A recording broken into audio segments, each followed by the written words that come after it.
ফিনল্যান্ডের presidential প্যালেসে আনুষ্ঠানিকভাবে পরিচয়পত্র পেশ করতে হেলসিঙ্কি আসেন বাংলাদেশের নবনিযুক্ত রাষ্ট্রদূত ওয়াহিদা আহমেদ।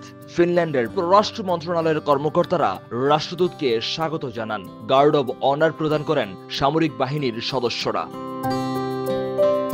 ফিনল্যান্ডের প্রেসিডেন্টের সঙ্গে সৌজন্য সাক্ষাতে অংশ নেন রাষ্ট্রদূত। এ সময় রাষ্ট্রদূতের সঙ্গে ছিলেন কাউন্সিলর আমরিন জাহান। তিনি জানান, প্রেসিডেন্ট আলেকজান্ডার স্টুপ বাংলাদেশের জাতীয় নির্বাচন নিয়ে আগ্রহ প্রকাশ করেছেন।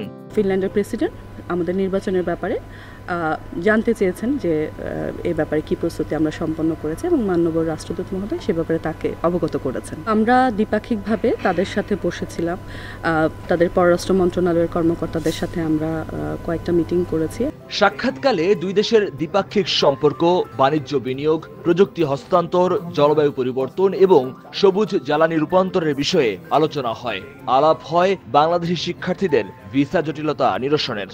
আমরা এই ব্যাপারগুলো তুলে ধরেছি যে শিক্ষার্থীদের ভিসাজনিত জটিলতা বা অর্থনৈতিক এই বিষয়গুলো কিন্তু উঠে এসেছে এবং আমরা যে সমস্যাগুলো আমরা শুনতে পেয়েছি আমাদের প্রবাসীদের কাছ থেকে, আমরা এই কথাগুলো তাদের কাছে পৌঁছে দিয়েছি।